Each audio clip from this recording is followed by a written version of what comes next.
Commission votes. Barry, let me ask you a question. Barry Van North. I'm using the doilies right now, Barry. Thank you. Sure. Okay, good. Thank you. Can you unring a bell once it's rung? I don't think so. Can you unforge a check when you're caught forging a check? Yeah, I didn't wish. mean to do that. Just unforge it. I wish not. Can you unrob a bank after you've robbed it? I don't think that's ever happened before, JB. So we have a situation where the county commission is going to be asked tonight to approve the fact the school board wants to unring a bell, unforge a check, unrob a bank. They want to do a cure illegal activity by the superintendent. He approved money and spent money that had not been approved by the school board. And he did it for some of his Broad fellows. I call them Brody Toadies from Broad Academy. He knew what he was doing. He was fully well aware of it. As a matter of fact, it's a common occurrence for Broad Academy. They bring their little Broad fellows and they plant them all over your system, and they think it's funny. They make you pay for it. And he had no right to do that. And he pretended that he thought, well, I thought I could do that. Kind of reminds me of when you're a kid, you give your kid a credit card and say, go to the store, buy this grocery list, and you can spend $25 on a present, for your girlfriend. You come back, you look at the receipt. Now, if he gets in your pocket and gets that credit card and goes and spends it for something else, he says, well, I thought you could use it. He knew that was only one time, one place, one situation, specific controls. You didn't have open access to spend it wherever you wanted to. He knows that. Mr. McIntyre knew this, too. But tonight we're going to be asked, and by the way, some people didn't want to talk about this. They wanted to put this whole thing about curing, this revote on curing the violation.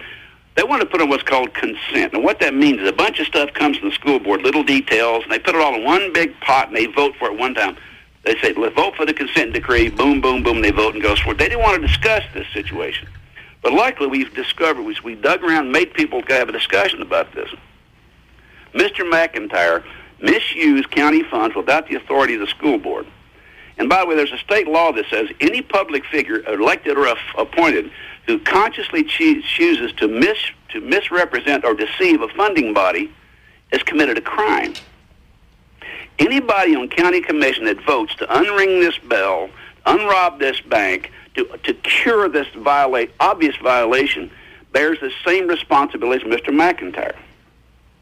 And they need to understand, these county commissioners, if you vote to unring this bell, unforge this check, cure this error, this crime, this violation Mr. McIntyre committed, anybody on the school board that did, anybody on county commission votes that, they should be considered to be sort of a conspirator in this situation.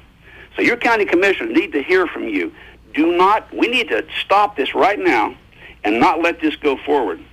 Memphis and Detroit went through the same kind of shenanigans before they went bankrupt. Same kind of stuff. Letting appointed officials, sometimes they're Broad Academy, sometimes others, they bankrupted two great cities by doing this kind of stuff.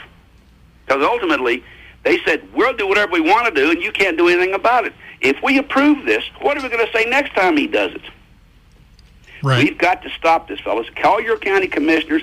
You can call the county commission office and tell them. They'll give you the name and number if you don't have it. We've got to stop this now. Guys, it's wrong to try to unring a bell. You can't do it. You can't unforge a check. You can't fix something you've done on purpose. If you broke a window, I broke a window one time with a baseball when I was a kid.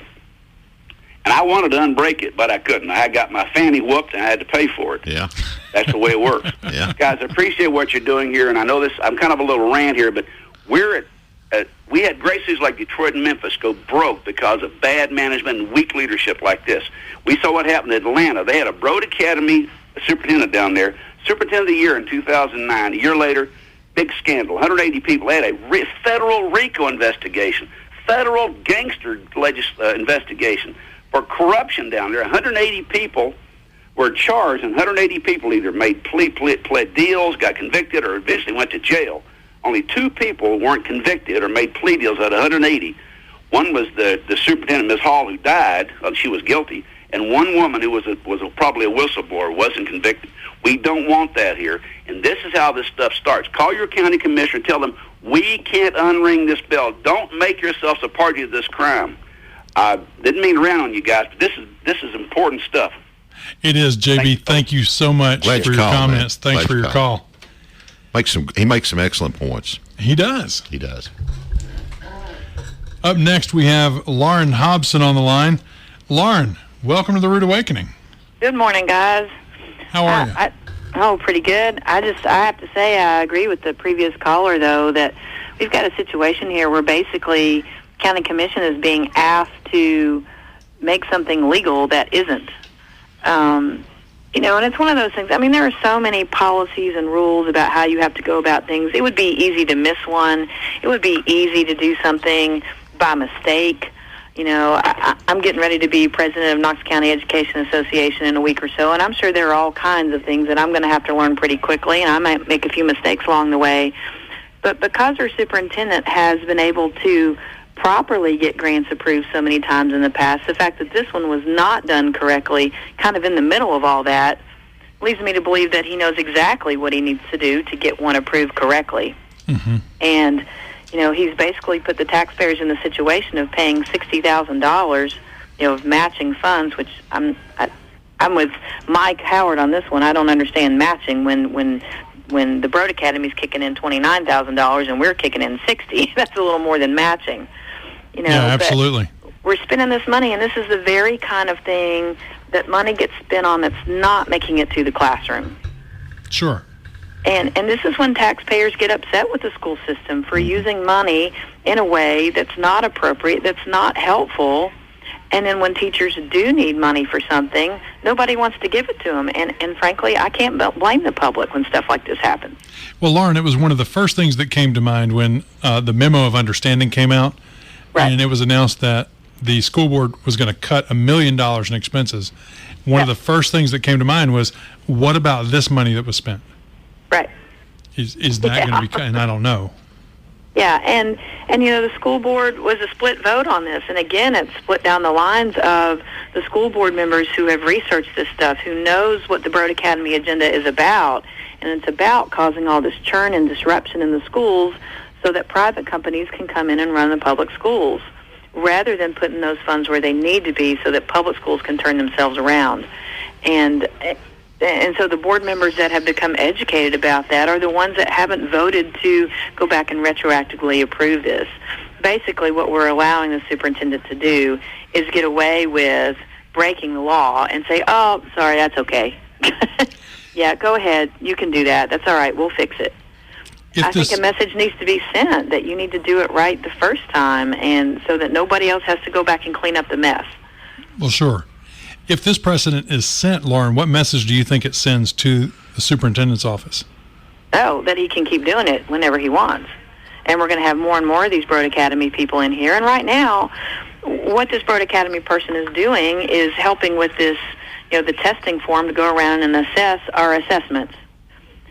Teachers have told the superintendent what tests they need and which ones they don't, for free.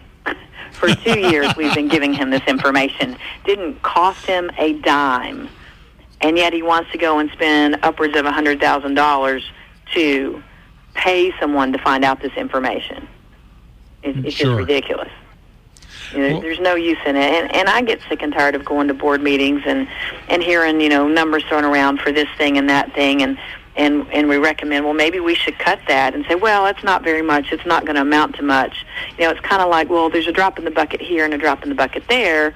Those aren't going to amount to anything. But when you put all those drops together, all of a sudden you've got a bucket full of money. Sure. Sure. And the buck's got to stop somewhere. And I hope the county commissioners have enough gumption to say, the buck stops here and we're not going to do this anymore. From the perspective of a classroom teacher, let me ask you this. Do you see the influence of the Broad Academy in the classroom? Is their agenda felt in the classroom, or is it at the administrative level for the most part? It's mostly at the administrative level. I mean, where you feel it is, their basic philosophy of disruption and churn. I mean, that's where a lot of this stuff is coming from, with the teacher non-renewals and with principals being moved all over the place. And one of the things is, if you don't keep teachers and administrators in stable positions, the community does not have the opportunity to bond with them, so to speak, to get to know them, to have a relationship with them. And so when they get moved, no one cares. Sure. So you have a situation, what happened a couple weeks ago, with the teacher at Copper Ridge being non-renewed. the miscalculation on the school system's part is that they thought no one would care because Ms. Graham had only been at that school 3 years. The problem is they did care, and that's really the first time we've seen, a community outrising. Some parents and teachers at Copper Ridge and some parents and teachers at Mount Olive have finally decided they're sick of all this churn. They're sick of people getting rid of their teachers for no reason. Right. And so that's the kind of thing you see. If you're talking about impacting the classroom, all the Broad Academy people could leave and I would never know. Right. As far as, what it means in terms of teaching my kids, in terms of getting them prepared for the next grade level, they have no influence on me whatsoever. Because what they're doing is not important to my kids' learning. Well, Lauren, this is Terry West. Let me ask you a quick question, though. If it continues on, do you think that it could trickle down into the classroom? Is that eventually going to happen? Oh, sure. Okay. Sure. Because it's about creating a situation where the only thing that matters is test scores. Mm-hmm. The only thing that matters. And I guess if you look at it in that perspective, then it already has trickled into my classroom. I try to keep it out. I try to prepare my kids the best I can and let the chips fall where they may when test time comes. Sure. But even as we've seen this year with the Department of Education messing with the test scores, I have so little control over what they deem my kids' test scores to be. It's kind of ridiculous. But, when a program like this is sucking funds out of your classroom to pay for things that are not needed, I guess you can say that's the biggest effect that it has. Yeah. I get less money per year to spend on my classroom now than I did 5 years ago, even though our budget has increased by millions of dollars. Sure. Yeah, you feel it when you make a request of the administration and you're told no because the money's not there. Well, basically, I used to start the year with $200. I would get $100 from BEP funds, mm-hmm. and then I would get $100 that my principal would, delve out to individual classrooms from coupon book money and other funds like that. Now I only get $180. Mm-hmm. And the BEP money is still the same. It's the classroom funds that we're getting from the system directly that have been cut $20. Sure. And that's, $180 for the entire year to spend on things that my kids need. Right. One last question for you, Lauren, while I have you here. You mentioned Ms. Graham. We had done a story on that. A lot of people showed up to support her at the school board meeting. What's the latest update on her? She still doesn't have a job. She's putting in applications everywhere, and I believe she's had a couple interviews. But, one of the things that she was worried about is the first question on just about any application these days is, have you been non-renewed? Sure. Mm-hmm. And she has to say yes. And when you've got a pool of applicants, and some have been non-renewed and some haven't, you're probably going to look at the ones that have not been non-renewed first. Sure. Just because you wonder, was there a reason? And she's still gotten no answer whatsoever from the school system about her situation.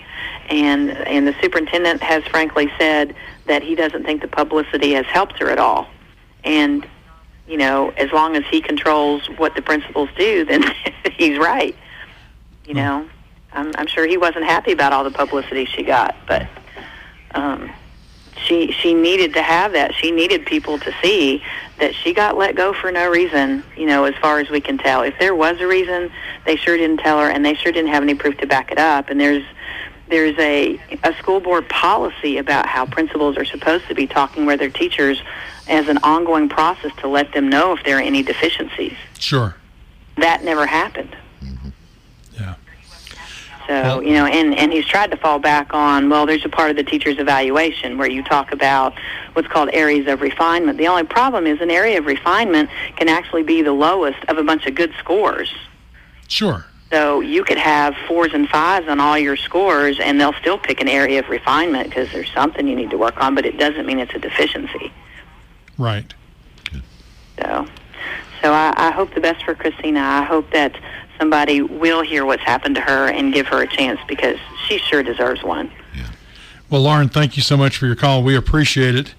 And Alrighty, well, and I want to reiterate what the previous caller said. Everybody needs to get in contact with their commissioners and tell them to stop this nonsense now and not vote for that grant. Absolutely. Thank you so much. You're welcome. You have a good Bye-bye. day. It's always good to talk to Lauren. We appreciate her calling this morning. Absolutely. All right, 8:50. Make it 10 minutes before